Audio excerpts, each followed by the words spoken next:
Okay. Hi, everybody. This is John Jay, and I wanted to review generally what I explain to people. Usually it's on a first call with them when I'm talking about how to create new cash flow. And I'm not going to go into all the little details.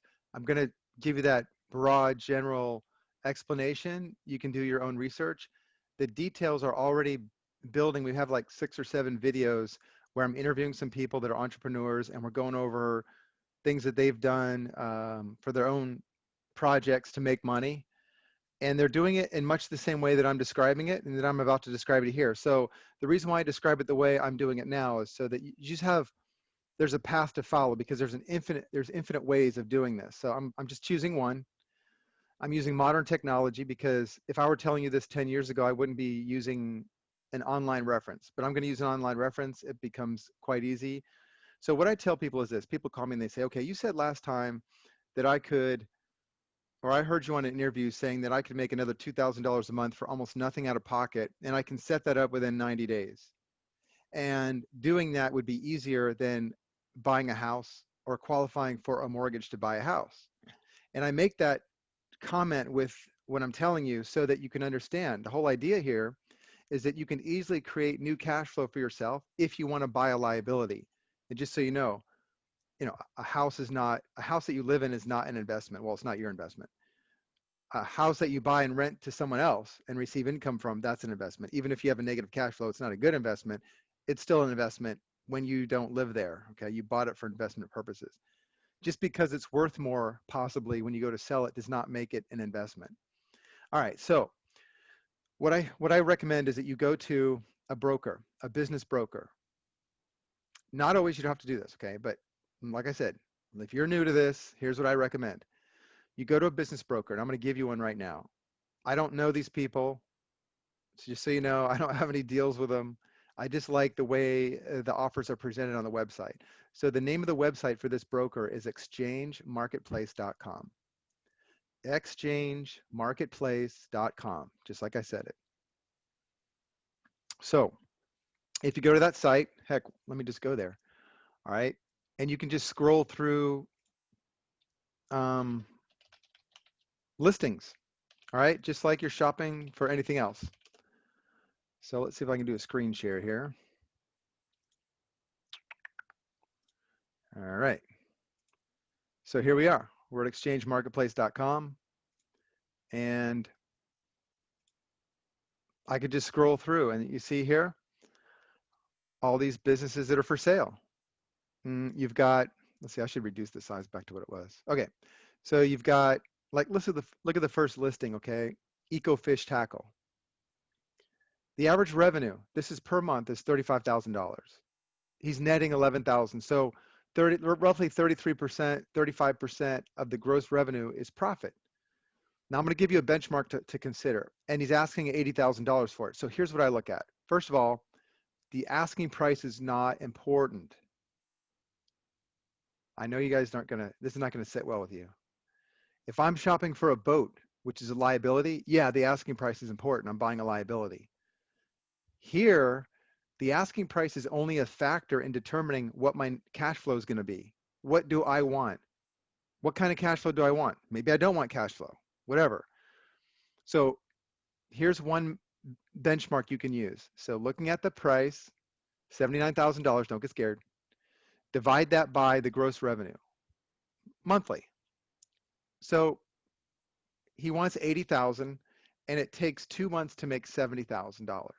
So within 3 months, you'll actually start making $11,000 a month. Pretty darn good.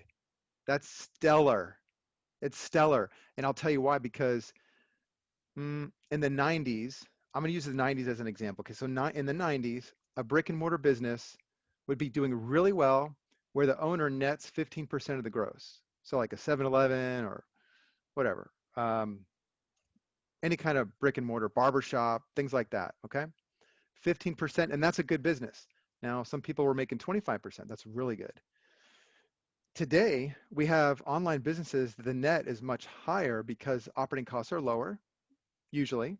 They don't have to be. So you should reasonably, like in the 90s, if someone told me he was netting $80,000, or I'm sorry, 80%, I would question if he's giving me real numbers, okay? That's why I'm telling you, back in the 90s on a brick and mortar, 15 to 25% was really good. That's for a really good, well-run business. 5% was acceptable in some cases, okay? Today, if someone's showing here 80%, like this guy's netting 33%, right? That's pretty good. That's way beyond what you got in the 90s.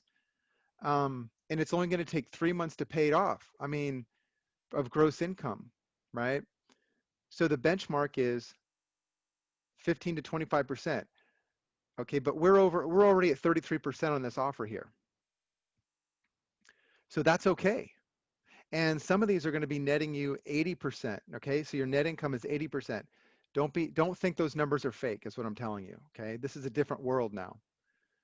What you want to look for is your gross divided by your gross monthly, and how many months does it take to pay off the asking price, assuming you pay the asking price. I say my benchmark is if it takes less than 12 months to pay off the asking price of the business cash flow, if I'm using only the business cash flow, the gross income, if I can pay off the asking price within 12 months, I think I'm in the ballpark of the thing I would be willing to buy. Now there are those outside of the norm where the asking price is 3 times your annual gross. So it just depends. Again, it depends on what you want.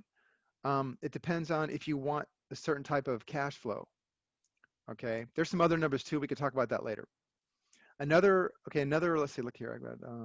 Okay, so you want to be able to pay off the business within 3 months to a year is reasonable. Here's one for $1,900. It's netting $700 a month. Okay, there you go. Where could you get that deal? You're going to put down $1,900. I mean, some of you guys would put down $1,900 on a TV, okay, or a vacation. So if I put $1,900 on this, and these numbers are correct, let's just say they're correct, and in 3 months, my net is going to pay off the asking price. I'm not even talking about my gross. According to these numbers, though, 1 month of gross is going to pay off my asking price. Those are real numbers. The broker will make sure they're real, and he even has a forensic auditor. So I know what you're thinking. You're like, yeah, well, John, these numbers aren't probably real. It's on the internet. Nope. We've kicked the tires on some of these. They're pretty good deals. So reasonably, you want to look at a deal. If you just want some supplemental cash flow, okay, and you can start with supplemental cash flow, meaning $2,000 to $4,000 or $5,000 a month, even gross. And then you want to pick something that's scalable. Okay, that's the other criteria. So I'm over 15% net. I'm over 25% net. That's fine. My asking price is commensurate with my gross monthly income to where I can pay off the business within 3 months many times, and certainly within 12 months. Now, for some of you out there, you might be in an advanced, more comfortable way of doing that. You might look at it and say, heck, I don't mind this deal. If it takes me 3 years to pay it off, I'm in. So it just depends on what you have a stomach for, okay? But my initial recommendation is that you try to get something that's going to net you something within 90 days or 6 months, 180 days, right? Half a year. That's reasonable, okay, with these offers. Here, $4,000. I'm grossing $3,300 a month. So, clearly within 2 months, I'm off and running with $2K a month profit. I mean, this, right? So I know some of you guys would pay this much, $4,000, just to go to a seminar to learn how to sell real estate, okay? Now, here's what's needed. You want to get something with those type of number ratios, okay? Cash in, cash out. Can I pay it off in a short time, okay?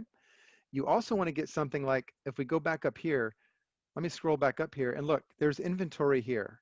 There's a value on the inventory. I don't care what the value is. I just care that in some cases, I want there to be inventory. And lots of times it's a drop shipping operation. That means I don't have to have things sent to my garage and I have to park my car at my neighbor's driveway so I could put, the product in my garage and then ship it out and things like that. I can have someone else take care of all that for me, and the customer pays the shipping costs and postage and all that stuff, like on an eBay type operation. So inventory value tells me that there's already set up a probably drop shipping operation. You can click on the business name and it'll give you more detail. And then you can ask the broker for more information. You'll see a way to do that here. This is baby steps. This is just to get going, get your feet wet. Don't be afraid. They always want to talk to you because you're a potential customer, okay? These brokers will make money, and after your first deal, you'll be surprised. They'll be asking if you want to buy more businesses. It's really interesting. All right, so what interests me is the fact that there's inventory already. I only need to know how to deal with my drop shipping center, if that's the case. I need to manage my shopping cart. I probably need my own merchant account when I buy it. And I need to make whatever arrangements with the seller. So a lot of times the seller will finance it to me. And people ask me why, and you'll look at these listings, okay?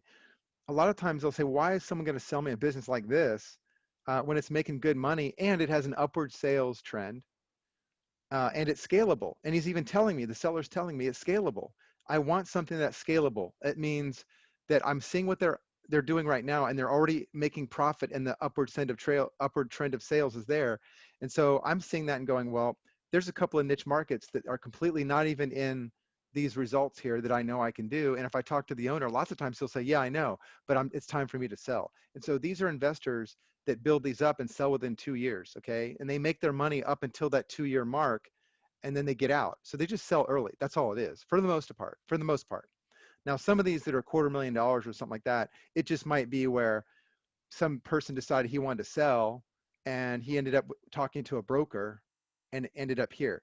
These are Shopify websites, by the way, I think exclusively. So it's nice to get your training wheels here and then get your training wheels off once you go through a deal and then start looking around. And you'll see there are more opportunities than this. This is just to get you going. All right. So yeah, and you can get financing. You'll find out the broker will connect you with financing. Now, it's good if you have good credit, personal credit. It's good. Just keep in mind, you want to have a way where you're using a business to buy a new business like here, and you might be the personal guarantor on the loan if you have to get a third-party loan, and the broker will help you with that. He'll also work with you, and the seller will work with you on financing. The seller will actually lend you the money both ways. So you can be the personal guarantor, and then you can get refinanced out usually within a year with personal credit. And so if you have good credit, it's going to be a benefit to you, but I would just warn you, don't think that you should stay with personal credit. It's good to get going, and then with your business, you want to establish business credit within that year and then get refinanced out, and the lender will lots of times help you with that deal. And then what that means is by the end of the year, you will not be the personal guarantor for the loan that you use to buy the business. Okay, that should be part of your plan. And there's a lot more detail. I mean, I can go on for a long time. So what I'm doing is this video is to promote the concept of doing this. And I want to get you guys interested in looking at more detail and some real numbers and strategies that I have in the members area at Privacy Fight. Okay, privacyfightclub.com and privacyfight.com. All right, I hope that gives you some good, helpful information. Let me come back here. All right.